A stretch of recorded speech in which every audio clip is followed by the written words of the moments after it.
우리는 계속해서 그 북이스라엘의 악한 왕, 7번째 왕이죠. 아합 왕의 이야기를 보고 있습니다. 갈멜산에서 그 여호와의 기적을 경험했으면 이제 아합이 깨우칠 만도 한데 끝까지 죄의 길에서 떠나지 않는 것을 볼 수 있습니다. 그런 악한 아합 왕이었지만 하나님께서는 이 아합 왕을 도우셔서 전쟁에서도 이길 수 있게 하셨고 또 인도하시는 것을 우리는 보았습니다. 그런데 오늘 이 아합 왕이 어리석게도 하나님의 명령을 가볍게 여겨 심판을 받게 되는 것이 오늘의 이야기입니다. 근데 아마 본문을 한 번 읽어서는 잘 이해가 안 될 것입니다. 어제 큐티의 본문과 연결되어지는 이야기이기 때문입니다. 오늘 우리가 이 말씀을 통해서 내 안에는 그 아합의 모습이 없는지, 하나님께서 나에게 원하시는 것이 무엇인지 발견해가는 시간 되길 소망합니다.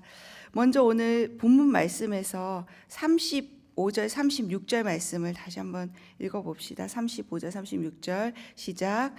예언자들의 아들들 가운데 어떤 사람이 여호와께 명령을 받고 자기 동료에게 말했습니다.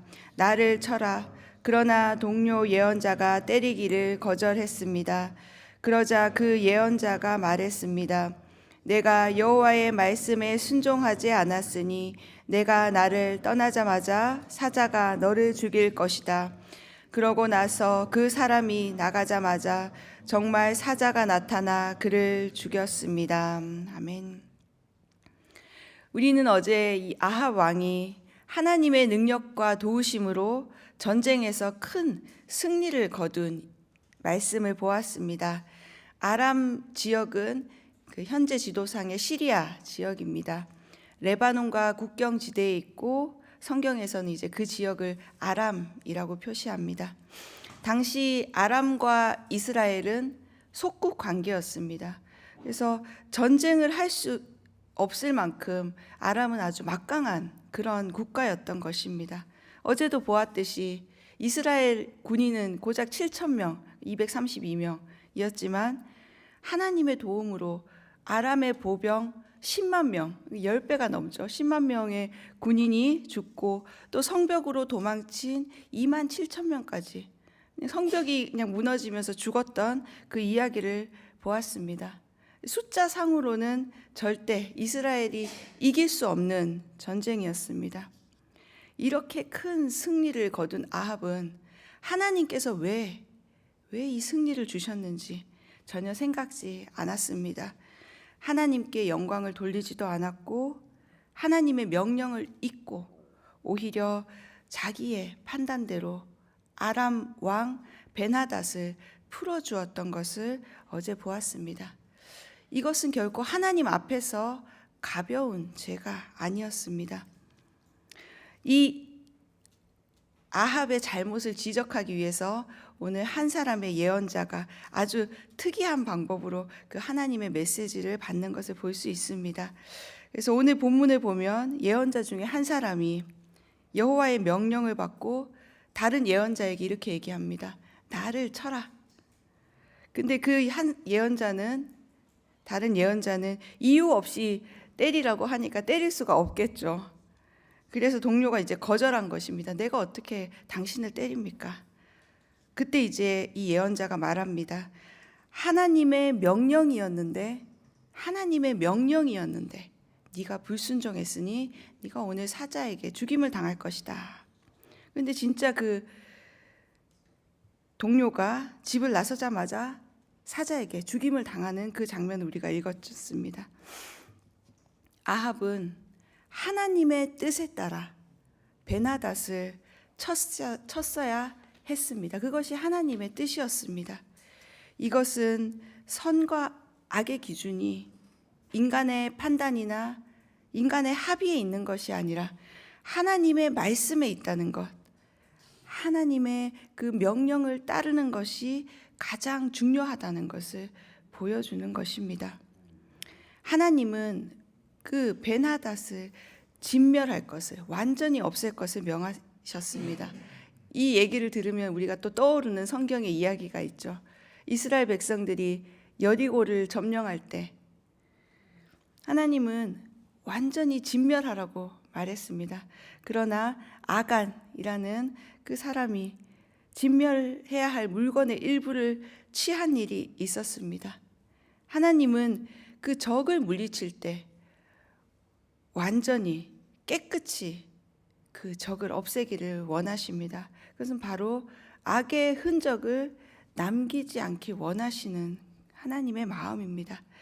그래서 오늘 이 하나님의 뜻을 따르지 않았을 때 어떠한 결과를 맞게 되는지를 이제 이 예화에서 계속 이야기하고 있는데요. 우리가 때로는 하나님의 명령이, 하나님의 말씀이 이해되지 않더라도 그것이 정말 하나님께서 주신 명령이라면 우리는 그 말씀에 순종하고 사는 것이 바로 믿음의 사람의 태도인 것입니다. 그것은 사람의 말이 아니라 하나님의 말이기 때문입니다. 근데 우리가 믿는 사람으로서 이 하나님의 음성을 잘 구별하는 영적 분별력이 필요합니다. 왜냐하면 지금 이 세대에는 거짓 예언자도 있을 수 있기 때문입니다. 그래서 우리가 이 새벽에 기도하는 이유는 바로 그 하나님의 분별력을 구하기 위해서, 하나님의 진짜 뜻이 무엇인지 구하기 위해서 이 새벽에 나와서 기도하는 것입니다. 그래서 새벽에 기도할 때 우리 마음속에 간구를 올려드리는 건 너무 중요합니다. 기도하시고 잠시 하나님 앞에 잠잠히 머무르는 그 기도의 시간을 갖기를 권면드립니다. 조용히 우리에게 말씀하시는 그 하나님의 음성을 듣고 깨닫는 이 아침 되길 주님의 이름으로 축원합니다. 오늘 본문 37절에서 40절을 한번 다시 읽어보도록 합시다. 37절에서 40절 시작. 그 예언자가 다른 사람을 만나 말했습니다. 나를 때려라. 그러자 그 사람은 예언자를 때려 다치게 했습니다. 그러자 예언자는 길을 떠나 눈을 가려 변장하고 길가에 서서 왕이 오기를 기다렸습니다. 왕이 지나가자 예언자는 왕에게 소리쳤습니다. 왕의 종이 치열한 싸움터에 나갔는데 거기서 한 사람이 포로를 데려와 이 사람을 잘 지켜라. 어쩌다가 놓치면 그 대신 내 목숨을 가져갈 것이다. 아니면 내가 은 1달란트를 내야 한다고 말했습니다. 그런데 왕의 종이 여기저기 바쁘게 다니다 보니 포로로 끌려온 사람이 사라지고 말았습니다. 이스라엘 왕이 말했습니다. 그건 내가 자청한 일이니 내가 그 벌을 받아 마땅하다. 아멘. 이번에는 이 예언자가 다른 동료에게 가서 나를 쳐라 얘기했습니다. 이번에는 진짜 때렸습니다. 예. 그래서 아람 군대는 어제 크게 진멸했던 것을 볼 수 있죠. 12만 7천 명이 넘는 그 병력이 죽었던 것을 어제 우리는 보았습니다. 그래서 이 예언자가 이번에 눈을 가리고 변장을 하고 길가에서 이스라엘 왕 바로 아합이 오기를 기다리고 있는 것입니다. 왕이 지나갈 때 눈을 가리고 이제 변장한 그 한 예언자가 외치는 장면이 오늘 여러분이 읽은 본문입니다.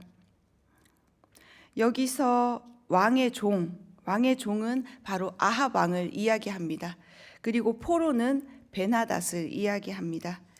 직접 이름을 넣지 않고 이제 예시로 이야기한 것은 하나님께서 아합이 행했던 그 일, 하나님의 도움으로 전쟁을 이기고도 포로 베나닷을 놓아주었던 그 평화협정을 맺었던 것이 악한 것인지 선한 것인지 아합 왕 스스로 판단하게 하기 위한 것입니다. 근데 아합 왕의 대답이 어떻습니까? 40절 후반절에 나오죠. 40절 후반절에 아합 왕이 이런 죄들을 볼 때 그건 내가 자청한 일이니 내가 그 벌을 받아 마땅하다라고 아합 스스로 이 상황에 대해서 판단하는 것을, 아합 스스로 그것은 유죄입니다라고 이야기한 것입니다. 아합은 다른 사람의 죄는 엄하게 판단했을지 모르지, 이렇게 다른 사람의 죄라고 보았을 때는 그것을 엄중하게 판단했지만 그것이 자신의 잘못이었다는 것을 전혀 깨닫지 못했던 것입니다. 누가복음 6장 41절에 보면 예수님께서 이렇게 말씀하시죠. 어찌하여 내 형제의 눈 속에 있는 티는 보고 내 눈 속에 있는 들보는 깨닫지 못하느냐.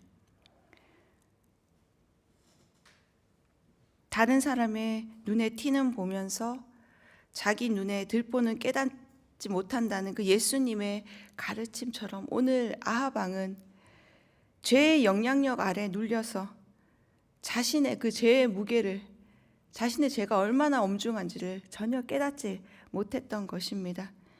하나님께서 멸하기로 작정한 그 아람 왕 베나닷을 살려준 것은 향후 국가 관계를 볼 때는 뭔가 이득이 될 것처럼 생각했을 수 있습니다. 그러나 하나님이 심판하기로 한 그 아합 왕을 임의로 살려준 것은 자비로운 행동이 아니라 바로 불순종의 행동이었던 것입니다. 현대에서도 휴머니즘과 인권, 중요한 가치로 많이 부각합니다.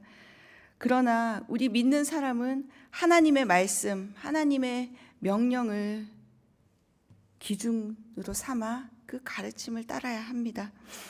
하나님의 사람은 지혜와 통념을, 세상의 지혜와 통념을 따르는 것이 아니라 오직 하나님의 말씀, 오직 하나님의 말씀을 따라가야 합니다. 우리에게 이 기준이 없으면 우리는 이 거대한 세상의 논리에 이념에 휩쓸려서 끌려가기 쉽습니다. 고린도후서 10장 5절 말씀에 보면 하나님을 아는 지식을 대적해서 스스로 높아진 주장, 세상에는 이런 주장들이 가득합니다.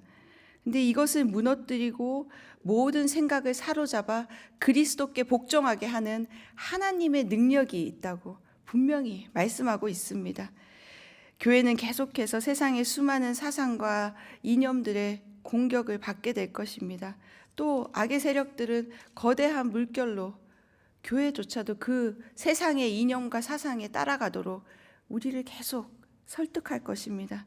그러나 우리 믿는 사람들이 들어야 할 음성은 세상의 소리가 아니라 바로 하나님의 음성, 이 하나님의 엄중한 말씀을 기준으로 삼고 우리가 순종하며 살아가야 할 것입니다.